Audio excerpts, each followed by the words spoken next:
পরিণীতা পর্ব 11। প্রাণনেশা হতভম্ব। শটান দাঁড়িয়ে নিশ্চুপ তাকিয়ে থাকলো সামনে দাঁড়ানো মানবের দিকে। প্রত্যুষ মূর্তি বনে গেছে, যেন অধিক শোকে গড়া পাথর। পাথরে হয়তো ওপরে কোনো খাদ নেই, কিন্তু মন কি আদেও অক্ষত আছে? মন ভেঙে চুরে টুকরো টুকরো হয়ে গেছে সেই কস্মিনকালে। তবুও প্রত্যুষ একটা একটা টুকরো ঢোকাতে ব্যস্ত নিজের ভাঙা মনে প্রলেপ লাগাতে। কিন্তু সামনের মানুষটার ওই উগ্রীব ব্যাকুল দৃষ্টি যে আবার সব তছনছ করে দিল, আবারও অসহনীয় যন্ত্রণায় নিক্ষিপ্ত করল প্রত্যুষকে। প্রাণনেশা মাথা নোয়ালো, ক্ষণকাল একভাবে দাঁড়িয়ে থাকলো। মাথা তুলে তাকানোর প্রয়োজন বোধ করল না। ঠোঁটের কোণে ছড়ালো বিষাদের হাসি। নিষ্প্রাণ দৃষ্টিতে তাকিয়ে নিষ্প্রভ কণ্ঠে বলল, তোমার বেবি? এর বেশি শব্দ প্রাণনেশার গলাবিল ভেদ করে বের হলো না। প্রাণনেশা নিষ্প্রাণ দৃষ্টিতে চেয়ে থাকে। পুরো গলবিল তিক্ততায় ভরা, হৃৎপিণ্ড দগ্ধ, শরীর জ্বলে পুড়ে ছাই হয়ে যাচ্ছে। প্রতিটা নিঃশ্বাস বিষাক্ত ঠেকছে। মুখে কথা নেই দৃষ্টিতে কোনো অনুভূতি। প্রত্যুষ দিশাহীন, বাখারা, গলবিল তৃষ্ণার্ত মরুর ন্যায় কাট কাট শুষ্ক। কপালে বিন্দু বিন্দু ঘাম।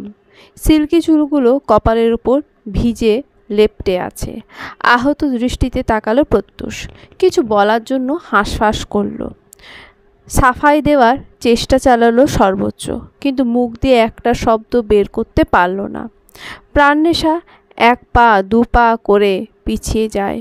উত্তাল পাতাল বক্ষে দীর্ঘশ্বাস ফেলে, উদ্ভ্রান্তের ন্যায় আওড়ায়। ভালোই আছো তাহলে? অবশ্য ভালো থাকাটাই তো স্বাভাবিক। 6টা বছর তো কম সময় নয়। তাহলে আমি কেন মরছি প্রত্যুষ ভাই? তুমি তো সুখে আছো, সংসার করছো। আমি কি দোষ করলাম? আমি কেন ভালো থাকতে পারছি না? প্রত্যুষ চোখ খিচে দাঁড়ালো। সামনের মানুষটার প্রতিটা কথা বুকটা এফোড় ওফোড় করে দিল। দেহের প্রতিটা রন্ধ্রে রন্ধ্রে ছড়িয়ে পড়ল বিষের চেয়েও বিষাক্ত ব্যথা।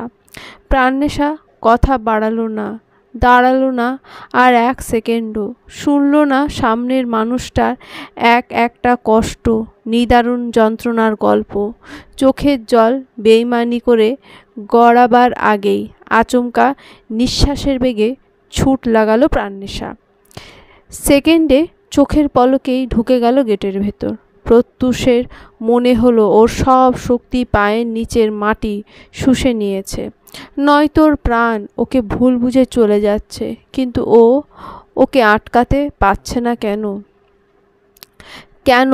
ওর ভুলটা ভেঙে প্রতিটা কথা বুঝিয়ে বলতে পারছে না। কিসের এই অপারগতা? পিছু টান।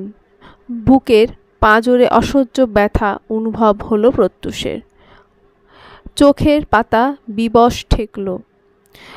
কোটর ভর্তি জল। তাকিয়ে দেখল ওর প্রাণের সেই দিনের মতো ছুটে চলে যাওয়া। কিন্তু আফসোস, না প্রত্যুষ সেদিন আটকাতে পেরেছিল প্রাণনেশাকে, না আজ পারল। অধিকার যেখানে শূন্য, সেখানে অপারগতাই একমাত্র পূর্ণতা। বাবা! প্রজ্জ্বলের ডাকে চোখে থই থই জল লুকাবার চেষ্টা করলো প্রত্যুষ। নাক টেনে ধাতস্থ করার চেষ্টা করলো নিজেকে। ঢোক গিলে তাকালো ওর দিকে। প্রজ্জ্বল অবুঝ চোখে তাকিয়ে প্রত্যুষ কোলে তুলল ওকে। বুকের সাথে মিশিয়ে হেঁটে গেল বাড়ির ভেতরে। প্রজ্জ্বল কাঁধে মাথা রাখলো, প্রশ্ন করল, উনি কে? মুখ ফুটে উত্তর দিল না প্রত্যুষ, শুধু মনে মনে বলল, খুব কাছের একজন হয়েও দূরের কেউ। বারান্দার সামনে পায়চারি করছিল প্রিয়ম। মনের মধ্যে এক রাশ চিন্তা বাসা বেঁধেছে। সকাল থেকে আরিশা 100 বারের ওপর কল দিয়েছে ওকে, কিন্তু সমস্যা সেটা না, সমস্যা বেঁধেছে অন্য জায়গায়। প্রিয়ম কাল রাত থেকে আজ দুপুর 2টা পর্যন্ত একটানা ঘুমিয়েছে। ফোন সাইলেন্ট ছিল বিধায় আরিশার কল ওকে জাগাতে পারেনি, আর না প্রিয়ম ওর একটা কল রিসিভ করতে পেরেছে। খাওয়া দাওয়ার পাট চুকিয়ে যখনই ফোন হাতে নিয়ে আরিশার এতগুলো মিসড কল দেখল, সঙ্গে সঙ্গে কল দিল প্রিয়ম। কিন্তু এখন মেয়েটার কল রিসিভ করছে না, কন্টিনিউয়াসলি ফোন বন্ধ বলে যাচ্ছে। প্রিয়ম জানে আরিশা জেদ ধরে ফোন ধরছে না, প্রতিশোধ নিচ্ছে ওর থেকে। তবুও অসম্ভব চিন্তা হচ্ছে ওর। মেয়েটার পাগলামির সীমা মাঝে মাঝে ছাড়িয়ে যায়। প্রিয়মের রাগ নিজের ওপর ঝাড়েও, কষ্ট দেয় নিজেকে, আর এই জিনিসটাই প্রিয়ম সহ্য করতে পারে না। এখন উদ্দেশ্য একটাই, প্রাণনেশার মোবাইল থেকে আরিশাকে কল দেওয়া। যদিও ধরবে কি না তার ঠিক নেই, তবুও চেষ্টা করতে ক্ষতি কি। ফোঁস করে শ্বাস ছাড়ল প্রিয়ম। বিরক্তিতে তেতে আছে সম্পূর্ণ সত্তা। দোতলায় প্রাণনেশা আর ওর রুম পাশাপাশি। এই 2 রুমের সামনে বারান্দায়। প্রিয়ম যে কয়েকবার চক্কর দিয়েছে তার নিজে হিসেব রাখতে পারেনি। হাঁটতে হাঁটতে পায়ের গোড়ালি তো ব্যথা ধরে গেছে, তবুও মেয়েটা আসছে না। আর না প্রিয়ম ফোন দিতে পারছে ওর অভিমানীকে। প্রিয়ম আর হাঁটতে না পেরে রেলিংয়ের সাথে হাত ঠেকিয়ে দাঁড়ালো। আচমকা ধূপ ধাপ পায়ের শব্দে হকচকিয়ে তাকালো ও। সামনে তাকিয়ে দেখলো প্রাণনেশা কাঁদতে কাঁদতে দৌড়ে আসছে। চোখের জলে সিক্ত মুখ, উদ্ভ্রান্তের ন্যায় দিক বিদিক শূন্য হয়ে দৌড়াচ্ছে। প্রিয়ম হতভম্ব হয়ে তাকালো ওর দিকে। ঘটনার আদ্যোপান্ত বুঝতে সক্ষম হলো না। প্রিয়ম কিছু বলতে যাবে তার আগে প্রাণনেশা পাশ কাটিয়ে ছুটে চলে গেল কক্ষে। ঝংকার তুলে ঠাস করে দরজা লাগালো। প্রিয়ম কেঁপে উঠল দরজা লাগানোর শব্দে। পরক্ষণেই ত্রস্ত পায়ে দরজার সামনে গিয়ে দাঁড়ালো। দরজায় কয়েকবার টোকা দিয়েই ডাকলো প্রাণনেশাকে। প্রাণনেশা খুলল না দরজা। প্রিয়ম ধৈর্যহীন ডাকলো, প্রাণনেশা, প্রাণনেশা দরজা খোল। এবারও প্রাণনেশা দরজা খুলল না। প্রিয়ম ঠায় দাঁড়িয়ে থাকলো দরজার সামনে। অনেকটা সময় ডাকলো প্রাণনেশাকে, কিন্তু কোনো সাড়া এলো না প্রাণনেশার। অনেকক্ষণ ডাকাডাকির পর আশেপাশে তাকিয়ে চুপ হয়ে যায় প্রিয়ম। ওর চেঁচামেচিতে যদি ওর বাবা মা চলে আসে আর প্রাণনেশার এই অবস্থা দেখে, তাহলে আবার চিন্তা করবে। এমনিতেই প্রাণনেশাকে নিয়ে সব সময় চিন্তিত থাকে ওরা। এটা ভেবেই ক্ষান্ত হলো প্রিয়ম। এবার বন্ধ দরজার দিকে তাকিয়ে হতাশ ভঙ্গিতে এলোমেলো পা ফেলে চলে গেল নিজের কক্ষে। মুখ কালো করে বসলো বিছানার ওপর।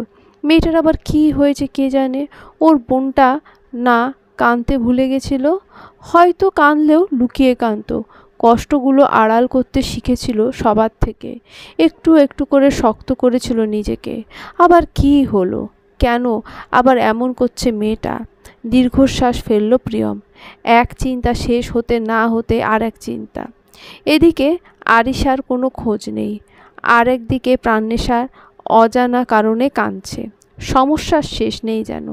আবার কি শুরু হয়েছে এইসব কে জানে। বেডশিট খামচে ধরে বিছানায় মুখ ডুবিয়ে ফুপিয়ে ফুপিয়ে কাঁদছে প্রাণনেশা। সর্বাঙ্গে টনটনে ব্যথা অনুভব হচ্ছে। হৃৎপিণ্ড জ্বলে যাচ্ছে। চোখের জলে চাদর ভিজে যায়, ক্ষত বিক্ষত করে দেয় অন্তরপট। এই পৃথিবী যে বরাবরের মতো নিষ্ঠুর, সেই নিষ্ঠুরতা প্রমাণ প্রাণনেশা 6 বছর ধরে পাচ্ছে।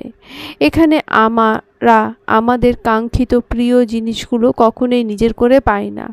যারা পায় তারা সব চাইতেই ভাগ্যবান, কিন্তু প্রাণনেশা বোধহয় সেই ভাগ্য নেই।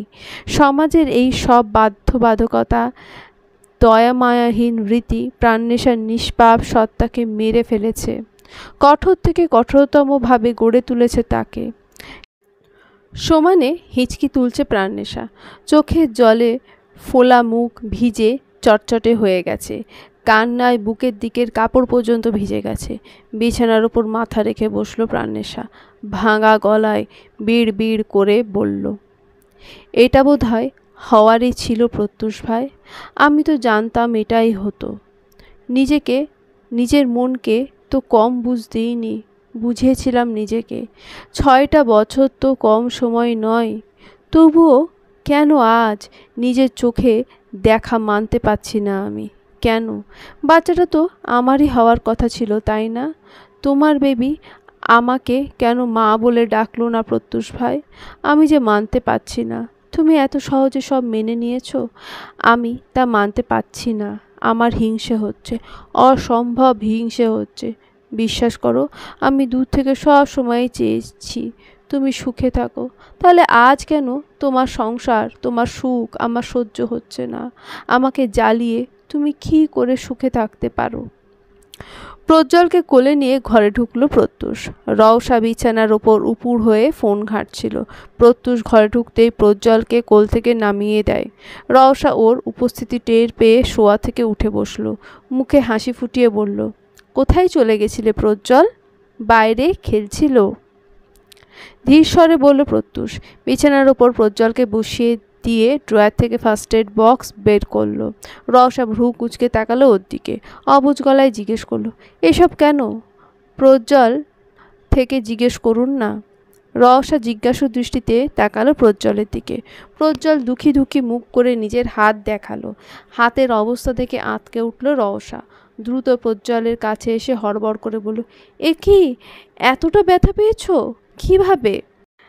একটা ব্যাড বয় ধাক্কা দিয়েছে। রওশা আতঙ্কিত দৃষ্টিতে তাকালো প্রজ্জ্বলের দিকে। প্রত্যুষকে উদ্দেশ্য করে বলল, কোন ছেলে প্রত্যুষ? কে আমার বাচ্চাটাকে মেরেছে? জানি না রওশা, আমি যতক্ষণে পৌঁছেছিলাম ততক্ষণে ছেলেটা চলে গেছিল। বলতে বলতে হ্যাক্সিলাস আর অয়েনমেন্ট নিয়ে প্রজ্জ্বলের পাশে বসল প্রত্যুষ। তুলো দিয়ে ক্ষতস্থান ক্লিন করে তাতে অয়েনমেন্ট লাগিয়ে দিল। প্রজ্জ্বল টু শব্দ করল না, শুধু অতিরিক্ত ব্যথায় চোখ খিচে বসে থাকলো। প্রত্যুষ চোখ তুলে এক নজর তাকালো ওর দিকে। প্রয়োজনের চেয়ে বেশি গম্ভীর স্বরে বলল, ঘুমাতে বলেছিলাম, ঘুমালে না, বাইরে গেলে তাও কাউকে না বলে। তুমি কি জানো না প্রজ্জ্বল, তুমি কতটা উইক? এতটা সাহস কেন দেখাতে গেলে? এমনভাবে বাইরে গেলে যেন তুমি সব কিছু চেনো। তোমার বাইরে যেতে মন চেয়েছে আমাকে বলতে, আমি তোমাকে নিয়ে যেতাম। কিন্তু না, তোমাকে তো সাহস দেখাতেই হবে। তুমি যদি ছোটবেলা থেকেই এখানে বড় হতে, আমি তোমাকে এইসব বলতাম না। কিন্তু দুর্ভাগ্যবশত এখানে বড় হওনি তুমি, তার উপর কিছু চেনো না। ছেলেটা যদি আরও মারত তখন কি করতে? প্রজ্জ্বল কাচুমাচু হয়ে বসে তাকালো, ঠোঁট উল্টে তাকালো প্রত্যুষের দিকে। প্রত্যুষ গম্ভীর দৃষ্টিতে তাকিয়ে বিছানা ছেড়ে উঠে যায়। ধীর পায়ে হেঁটে যায় ব্যালকনিতে। রওশা হাত বাড়িয়ে প্রজ্জ্বল গিয়ে ওর কোলে উঠে বসলো। রওশা ওর মাথায় হাত বুলিয়ে দিয়ে বলল, খেলতে গিয়েছিলে, ভালো কথা, কাউকে বলে যাবে না? তুমি জানো না তোমার বাবা তোমাকে এক সেকেন্ড না দেখে থাকতে পারে না, চিন্তা করে তোমার জন্য। প্রজ্জ্বল ঠোঁট উল্টালো, নম্র স্বরে বলল, সরি। রওশা মুচকি হেসে তাকালো ওর দিকে। মাথায় হাত বুলিয়ে দিয়ে বলল, আমাকে সরি বলে লাভ কি? ক্ষতি কার হয়েছে? ব্যথা কে পেয়েছে? হ্যাঁ? প্রজ্জ্বল অসহায় দৃষ্টিতে তাকালো রওশার দিকে। ধীর স্বরে বলল, বাবা আমার উপর রাগ করেছে, তাই না? নয়তো এভাবে চলে গেল কেন? রাগ করবে না তো? তুমি ব্যথা পেলে সেই ব্যথাটা তোমার বাবার লাগে, জানো না? তুমি বাবাকে বলো না আমার সাথে যাতে কথা বলে। মুচকি হাসলো রওশা, বলল, বলতে পারি, তবে একটা শর্ত আছে। প্রজ্জ্বলকে এখন ঘুমোতে হবে। ঘুম থেকে উঠেই সে দেখবে তার বাবা তার সাথে কথা বলছে। ঘুমাবে তো? ওপর নিচে মাথা নাড়ল প্রজ্জ্বল। রওশা বালিশ ঠিক করে দিয়ে ইশারায় ঘুমোতে বলল ওকে। প্রজ্জ্বল বাধ্য ছেলের মতো শুয়ে পড়ে। রওশা আধশোয়া হয়ে মাথায় হাত বুলিয়ে দেয় ওর। মিনিটেই চোখের পাতায় ঘুম এসে ধরা দেয় প্রজ্জ্বলের। ঘুমে কাদা প্রজ্জ্বলকে দেখে মুচকি হাসল রওশা। মাথায় আলতো চুমু খেয়ে উঠে বসলো ওর পাশ থেকে। বিছানা থেকে নেমে এগিয়ে গেল ব্যালকনিতে প্রত্যুষের খোঁজে। ব্যালকনির রেলিংয়ে সাথে হাত ঠেকিয়ে দাঁড়িয়ে আছে প্রত্যুষ। উদাস দৃষ্টিতে তাকিয়ে আছে আকাশের দিকে। সন্ধ্যা নামছে, সেই সাথে প্রকৃতিতে কুয়াশা চাদর বিছিয়ে পড়ছে অনবরত। উত্তরে শীতল কনকনে হাড় কাঁপানো ঠান্ডা বাতাস বইছে। রওশা দু হাত ঘষে উষ্ণ করার চেষ্টা করলো নিজেকে, কিন্তু এই অনবরত ঠান্ডা বাতাস গায়ে কাঁপুনি ধরিয়ে দিচ্ছে। রওশা তাকালো প্রত্যুষের দিকে। একটা পাতলা শার্ট পরনে, বুকের ওপরে দুটো বোতাম খোলা, শার্টের হাতা কোণু পর্যন্ত গোটানো। এই ঠান্ডায় তবুও সে নির্বিকার। যেন অনুভব হচ্ছে না এই শীত, গায়ে লাগছে না কিছুই। রওশা দ্রুত পায়ে চলে গেল কক্ষে। রুমের হিটার চলছিল। রওশা তবুও প্রজ্জ্বলের গায়ে লেপ টেনে দিল। নিজের গায়ে জড়ালো উলের উষ্ণ কাপড়। একটা চাদর হাতে নিয়ে ব্যালকনিতে এসে চাদরটা জড়িয়ে দিল প্রত্যুষের গায়ে। প্রত্যুষ চকিতে চমকে তাকালো ওর দিকে। রওশা ঠোঁটে হাসি ফুটিয়ে বলল, শীত লাগছে না বুঝি? এই ঠান্ডাও কিভাবে নির্বিকার দাঁড়িয়ে আছেন। প্রত্যুষ চাদরটা নিজের গায়ের সাথে জড়িয়ে মুচকি হাসল। সামনে তাকিয়ে বলল, thanks for your concern, welcome. অনেকটা সময় নীরবতায় কেটে যায়। রওশা বিষাদপূর্ণ কালো আকাশের দিকে তাকিয়ে সূক্ষ্ম হেসে বলল, তারপর প্রাণনেশার সাথে কি কথা হলো? আপনি দেখে নিয়েছেন? আপনি কোনো দিন আমার দিকে এক নজর না তাকালেও আমার নজর সবসময় আপনার ওপর থাকে। গোয়েন্দাগিরি করছেন? ঠেস মেরে বলল প্রত্যুষ। ধরে নিন তাই। সম্পর্কে নিজের অধিকার থাকা মানুষটার উপর আদতে আমার কোনো অধিকার নেই। 6টা বছরেও আমি তার মনে কোনো জায়গা করতে পারলাম না। তার মনে প্রাণে যে মানুষটা আমার জায়গা দখল করে আছে, সেই মানুষটার সান্নিধ্যে আসতে হলো আবার। নয়তো এতদিন আমি লন্ডনে নিশ্চিন্তে ছিলাম, এখন আবার সেই চিন্তা। প্রতিউত্তর করল না প্রত্যুষ। পরক্ষণে শ্যামলা মুখে নিরাশার ছাপ ফুটিয়ে বলল, আপনি ওকে হিংসা করছেন? তা কি স্বাভাবিক নয়? আপনার পুরনো প্রেম জাগ্রত হবে আবার। আপনি আমার সামনে কষ্ট পাবেন ওর জন্য, হয়তো দেখাবেন না, তবুও আমি ফিল করতে পারবো। কিন্তু এই কষ্ট থেকে এত বছর বেঁচে ছিলাম। প্রেম কখনো পুরনো হয় না রওশা। আর এইসব উল্টোপাল্টা চিন্তা বাদ দিন। আমি আপনার অধিকার ক্ষুণ্ণ করব না।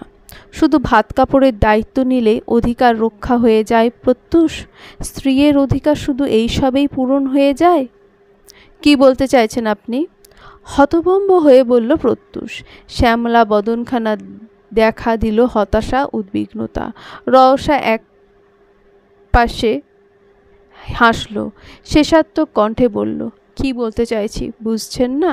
নাকি না বোঝার ভান করছেন? প্রাণনেশার মধ্যে এমন কি আছে প্রত্যুষ যা আমার মাঝে নেই? বলুন আমাকে, কেন এখনো ভুলতে পারছেন না ওকে?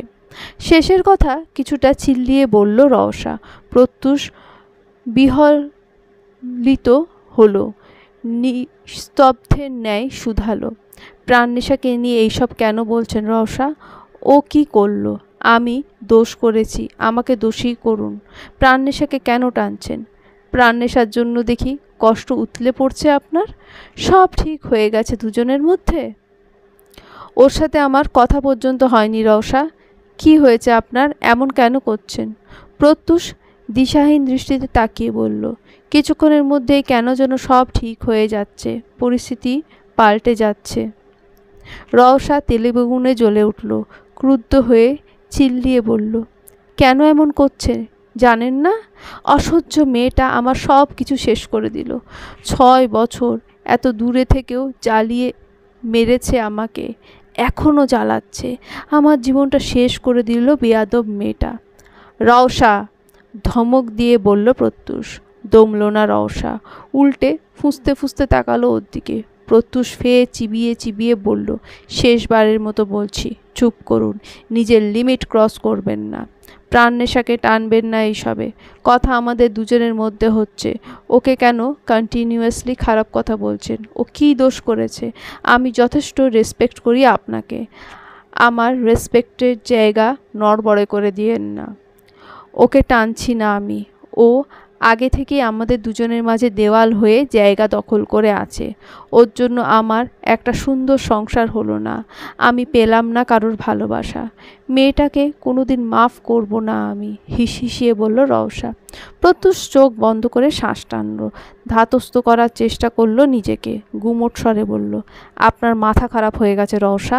আপনি শান্ত হলে আমরা বসে কথা বলবো। বলেই সামনের দিকে চলে যাবে। তার আগেই রওশা ওর হাত টেনে ধরল, বিদ্যুতের বেগে ঝাপটে জড়িয়ে ধরল প্রত্যুষকে, টি শার্ট খামচে ধরে দ্রুত বেগে বলল, প্রত্যুষ প্লিজ প্লিজ এমন করিয়েন না। কেন আমাকে এতটা কষ্ট দিচ্ছেন আপনি? 6টা বছর ধুকে ধুকে মরেছি আমি, ধৈর্য ধরে অপেক্ষা করেছি আপনাকে পাওয়ার জন্য, কিন্তু আপনি আমাকে মেনে নেননি, আপনি মানিয়ে নিয়েছেন। প্লিজ প্রত্যুষ আমাকে একটু ভালোবাসুন না, বিশ্বাস করুন আমি প্রাণনেশার চেয়েও বেশি ভালোবাসবো আপনাকে। এই ভালোবাসাহীন জীবন আমার সহ্য হচ্ছে না। প্রত্যুষ ছাড়ানোর চেষ্টা করছে রওশাকে, কিন্তু রওশা নিজের সর্বশক্তি দিয়ে আষ্টেপৃষ্ঠে ধরেছে ওকে। প্রত্যুষ ঝাড়া মেরে ছাড়ালো ওকে নিজের থেকে। রওশার চোখ দুটো জবা ফুলের ন্যায় টকটকে লাল, ক্রমাগত ফুঁসছে সে। প্রত্যুষ নিহিত দৃষ্টিতে তাকিয়ে বোঝা স্বরে বলল, আমরা না বন্ধু হয়েছিলাম রওশা? কথা হয়েছিল না আমাদের দুজনের মধ্যে যে আমাদের মাঝে এইসব প্রেম ভালোবাসা কোনো দিন আসবে না? তাহলে আজ এসব কথা কোত্থেকে আসছে? কথাটা তো এটাও হয়েছিল প্রাণনেশার সাথে কোনো দিন দেখা হবে না আপনার, কিন্তু সে কথা কি আপনি রাখতে পেরেছেন? রেখেছি আমি, দেখাটাই হয়েছে আমাদের, শুধু কোনো কথা হয়নি। আপনার কি মনে হয় আমি ওকে আমার জীবনে জড়াবো? আমার মতো একটা ছেলেকে? She deserve better. একটা অনেক সুন্দর ছেলে ও নিজের লাইফে ডিজার্ভ করে, আমার মতো কাউকে না। তাহলে আমাকে ভালোবাসতে কি সমস্যা প্রত্যুষ? আপনি সুপুরুষ, একটা মেয়ের সাথে 4 বছর এক ছাদের তলায় থেকেও তাকে টাচ পর্যন্ত করলেন না। কিন্তু আমি আপনার মতো এত কোল্ড হার্টেড না, আমি সুনারী নই। আমি যে আর এভাবে থাকতে পারছি না, ভেজা গলায় বলল রওশা। প্রত্যুষ অসহায় চিত্তে তাকালো ওর দিকে, জিভ দিয়ে ঠোঁট ভিজিয়ে থেমে থেমে বলল, আপনি চলে যান রওশা, আমি এই দুঃখ নিজের কপালে নিজের দোষেই বয়ে এনেছি, কিন্তু এই দুঃখের ভাগিদার আপনি কেন হতে যাবেন? আপনার একটা সুন্দর লাইফ প্রাপ্য। আমি নিজেও শান্তিতে থাকছি না, আপনাকেও শান্তিতে থাকতে দিচ্ছি না। নিজে তো কাঁটা পথে হাঁটছি, আপনাকেও হাঁটতে বাধ্য করছি। কিন্তু আমি বলছি তো আপনাকে রওশা, আপনার ভালো থাকার অধিকার আছে, আপনি চলে যান। আপনার যা যা দরকার আমি তাই তাই দিয়ে সাহায্য করব আপনাকে। আপনি থাকাটা নিয়ে চিন্তা করবেন না, আমি আপনার বন্ধু হিসেবে সব সময় দেখে রাখবো আপনাকে। আপনার প্রয়োজনে সব সময় আমি আপনার পাশে থাকব। আশা করি ভেবে দেখবেন আমার কথাটা, যদিও এই 6 বছরে ভাবেননি। বলেই আর এক মুহূর্ত না দাঁড়িয়ে কক্ষের দিকে পা বাড়ালো প্রত্যুষ। রওশা রেলিং ঘেঁষে বেধপ করে বসে পড়ল, হাঁটুতে মুখ গুজে ঝরঝর করে কেঁদে দিল। প্রত্যুষ বিছানার সাথে পিঠ লাগিয়ে মেঝেতে বসে থাকে, স্পষ্ট শুনতে পায় রওশার চিৎকার করা কান্না। প্রত্যুষের বুকে জ্বলন শুরু হয়, বুকের বাঁ পাশ চেপে ধরে, ভেজা গলায় উতলা হয়ে শুধায়, আই এম সরি রওশা, বিশ্বাস করুন আমি আপনাকে কষ্ট দিতে চাই না, কিন্তু আমার কার্যকলাপে আপনি কষ্ট পেয়ে যান। কিন্তু সত্যি এটাই, তাকে একটাবার দেখার খুব ইচ্ছা ছিল আমার। পৃথিবীতে অনেক ধরনের অসুখ আছে, তবে কাউকে আরেকবার চোখ ভরে দেখতে চাওয়ার অসুখ ভয়ঙ্কর।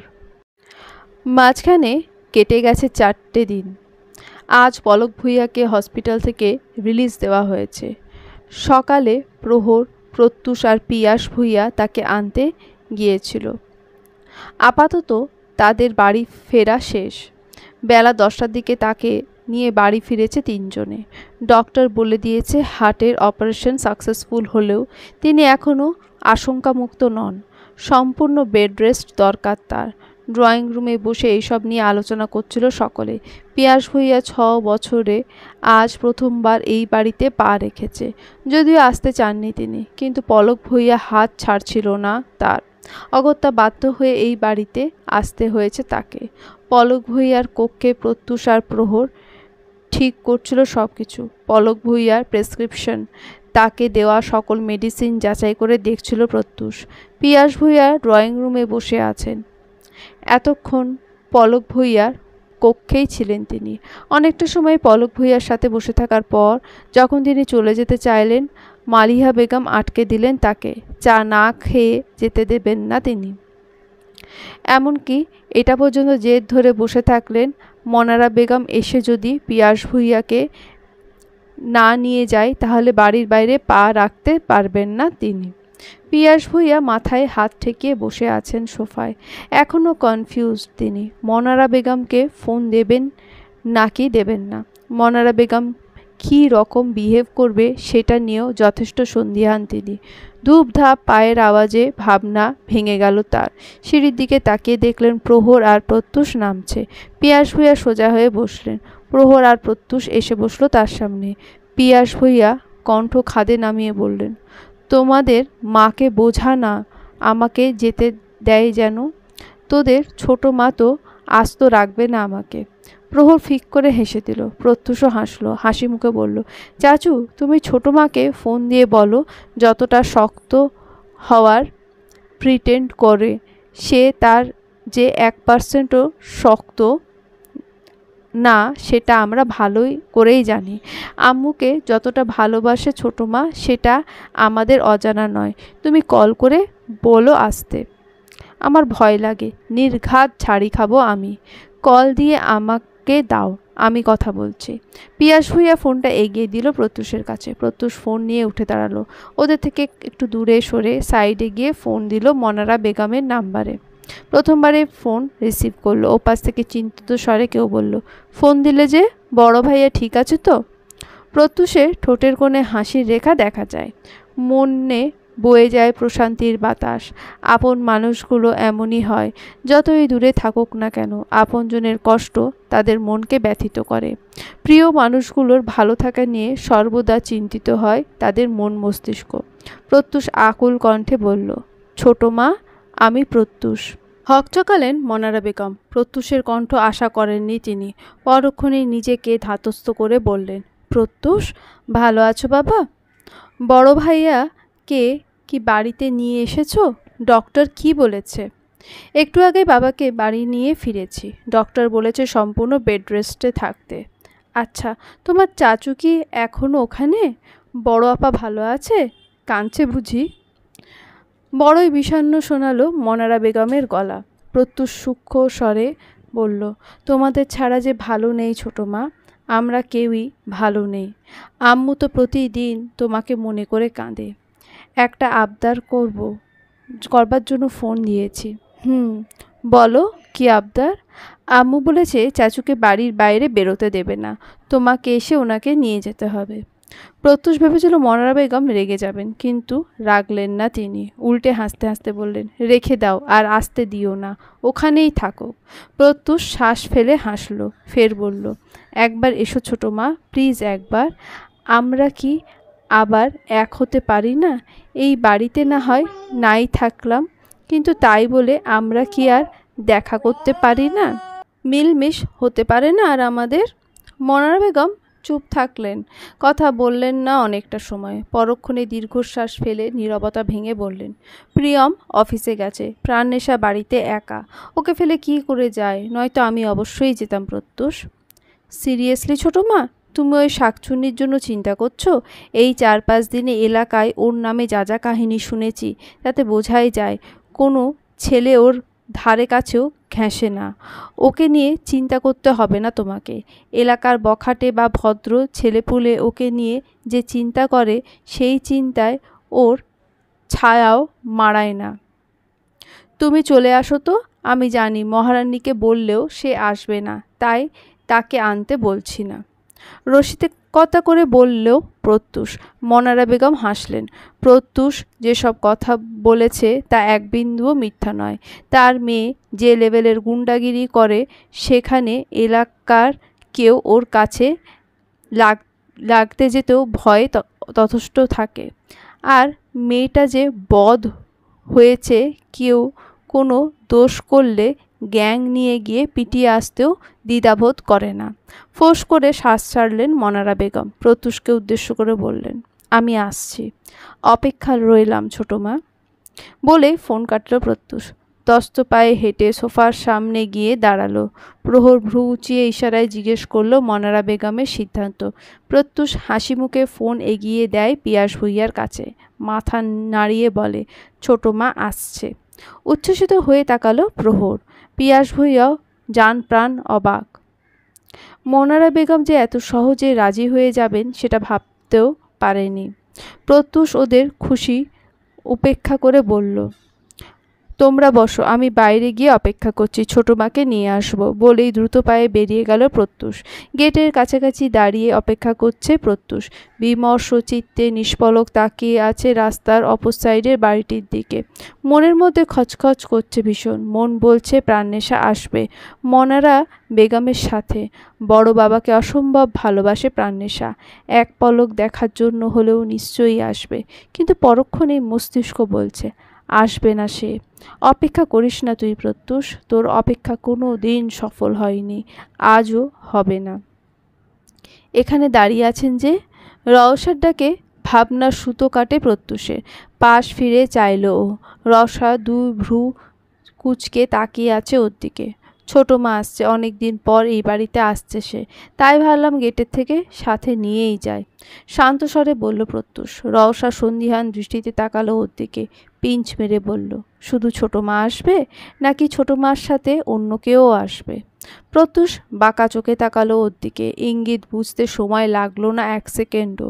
তবুও নিজেকে যতটা সম্ভব শান্ত রেখে বলল, আসলেও আপনার সমস্যা, এটা ওদের বাড়ি, আপনি হয়তো ভুলে যাচ্ছেন রওশা। তার যখন মন চাইবে তখন সে আসতেই পারে। অন্তঃপটে বিরক্তিতে ছেয়ে গেল রওশার।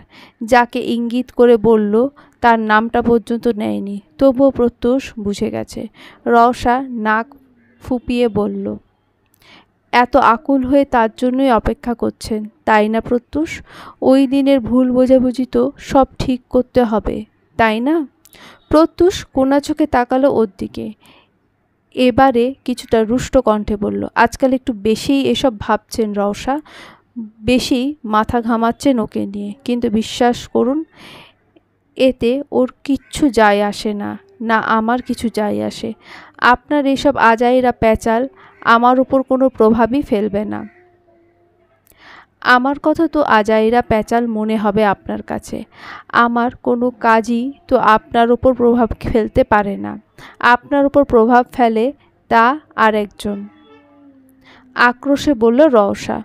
প্রত্যুষ হাত মুষ্টিবদ্ধ করে তাকালো ওর দিকে, চিবিয়ে চিবিয়ে বলল, যথেষ্ট বলেছেন রওশা, আর না প্লিজ, আর না। এখন কিন্তু আমিও চাইলে আপনাকে জিজ্ঞেস করতে পারি, আপনি বাগান সাইডে একা একা কী করছিলেন? ঘরভর্তি মানুষগুলোকে রেখে এখানে একা একা কী করছিলেন আপনি? লুকিয়ে ফোনে কার সাথে কথা বলছিলেন? কারণ আমি আসার সময় স্পষ্ট দেখেছি আপনি বাগানের একেবারে কোনায় লেগে কারোর সাথে কথা বলছিলেন, কিন্তু আমি একবারও আপনাকে হেয় করে কথা বলিনি বা জিজ্ঞেস করিনি।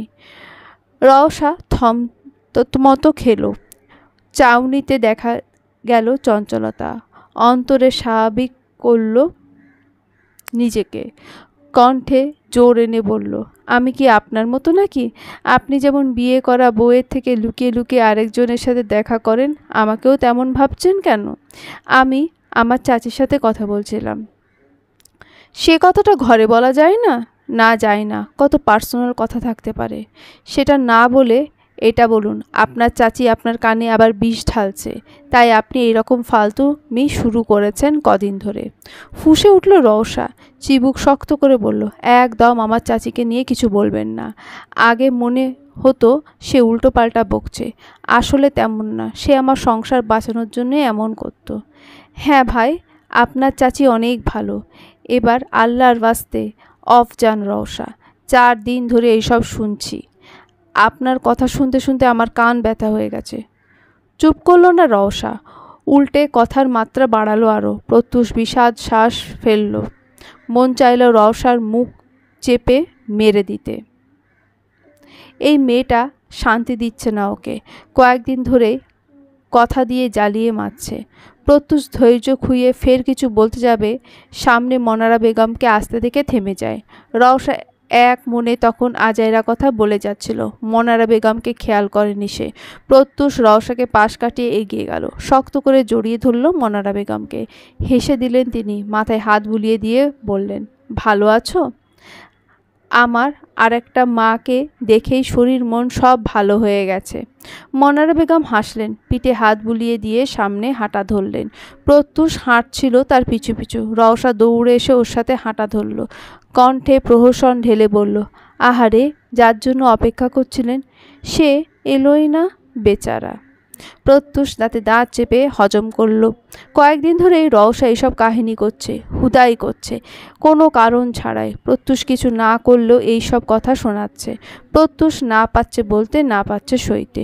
মুখের ওপর কথা না বলতে পারা মানুষগুলো বড়ই অসহায়। প্রাণনেশা বিছানার ওপর উপুড় হয়ে শুয়ে বুকের নিচে বালিশ রেখে মোবাইল দেখছিল। তার পাশেই বসে আছে রাহাত, বালিশের সাথে পিঠ ঠেকিয়ে বসে মোবাইলে গেমস খেলছে। দুপুরের শেষ সময়। পুরো বাড়িতে রাহাত আর প্রাণনেশা ছাড়া আর কেউ নেই। দুপুরে মাহিলা বেগম খাবার পাঠিয়েছিলেন প্রাণনেশার জন্য। যেহেতু মনারা বেগম আর পিয়াস ভূঁইয়া ওই বাড়িতে খাবেন, তখন প্রাণনেশা আবার আলাদা খেতে যাবে কেন? তাই প্রহর আর রাহাতকে দিয়ে খাবার পাঠিয়েছিল দুপুরে। রাহাত আর যায়নি ওকে ছেড়ে, থেকে গেছে এখানে। এখন দুজনে বসে উড়াধরা মোবাইল টিপছে। প্রাণনেশা ফেসবুক স্ক্রল করছিল। 4 দিন ধরে পার্লামেন্টে যাচ্ছে না ও। এই নিয়ে কিছুক্ষণ আগে মুগ্ধ মেসেঞ্জারে বেশ কিছুক্ষণ ঝেড়েছে ওকে। প্রাণনেশা মনোযোগ দিয়ে প্রতিটা পোস্ট দেখেছিল। আচমকা একটা আইডি থেকে রিকোয়েস্ট আসায় ধরফড়িয়ে উঠে বসলো প্রাণনেশা। রাহাত অবাক চোখে তাকিয়ে বলল, কি হয়েছে মাম্মাম? কিছু না, খেলো তুমি। প্রাণনেশার কথায় আবার নিজের কাজে মন দিল রাহাত। প্রাণনেশা আইডিতে ঢুকে আরেকবার চেক করে এলো। উচ্ছ্বাস ফ্রেন্ড রিকোয়েস্ট পাঠিয়েছে ওকে, কিন্তু কেন? প্রাণনেশা না ওই দিন ইগনোর করলো? নিজের থেকে ফ্রেন্ড রিকোয়েস্ট দিতে পারেনি, ছেলেটা দিয়ে দিল। বাহ! প্রাণনেশা দুরু দুরু বুক নিয়ে অ্যাকসেপ্ট করলো ওর রিকোয়েস্ট। সেকেন্ডেই নোটিফিকেশন আসলো মেসেঞ্জারে ঢুকলো প্রাণনেশা। উচ্ছ্বাস লিখেছে, ভালো আছো ভুয়া? কয়েকদিন ধরে কোনো খবর নেই তোমার, লিখে 4টা স্যাড ইমোজি। হতবম্ব চোখে তাকালো প্রাণনেশা। এই ছেলে হঠাৎ ওর খোঁজ করছে কেন? প্রাণনেশা ধীর হস্তে রিপ্লাই করলো, জি, আপনি ভালো আছেন? আমার আইডি পেলেন কিভাবে? ভালো নেই ব্রো, তোমাকে অনেক দিন ধরে দেখি না। তোমাকে জ্বালাতে না পারলে শান্তি লাগে না। অনেক কষ্টে আইডি খুঁজে বের করেছি তোমার। এত কষ্ট আমার ক্রিমিনালদের খুঁজতেও লাগে না। তোমার আইডি খুঁজতে যতটা রিসার্চ করেছি, এই রিসার্চ আমি আমার পুরো ক্যারিয়ারেও করি নাই। এহেন কথার পরিপ্রেক্ষিতে কি উত্তর দেবে ভেবে পেল না প্রাণনেশা। উচ্ছ্বাস আবার লিখল, পার্লামেন্ট গিয়েছিলাম, তোমার দেখা পাইনি, ফোন নম্বরও ছিল না তোমার, যে ফোন দিয়ে খবর নেব। ভাবলাম তুমি হয়তো অসুস্থ। না, ভালো আছি আমি। পার্লামেন্ট কখন আসবা? কালকে। দেখা হবে তাহলে, লিখে 4টে হ্যাপি ইমোজি। প্রাণনেশার হাসি পেল। ছেলেটা পাগল, ওর এই চঞ্চল বিহেভিয়ারের সাথে এই গুরুগম্ভীর চাকরি যায় না। সব সময় মাথার মধ্যে দুষ্টুমি ঘোরে ছেলেটার। প্রাণনেশা হঠাৎ মনে হলো ছেলেটা ভালো। যারা এমন প্রাণ খোলা থাকে তারা সবসময় ভালো হয়। পরক্ষণেই নিজের গালে নিজেই চড় মারল। ভালো হলেও ওর কি, ও কেন এত ভাবছে? যেমনই হবে উচ্ছ্বাস, তাতে তো প্রাণনেশার কোনো লাভ বা ক্ষতি হওয়ার কথা না। প্রাণনেশা তো আর ওকে বিয়ে করতে যাচ্ছে না। বিষাদ দৃষ্টিতে তাকিয়ে ফোনটা হাত থেকে নামিয়ে রাখলো উচ্ছ্বাস। বিমর্ষ চিত্তে 2 হাতে হাঁটু জড়িয়ে বসলো।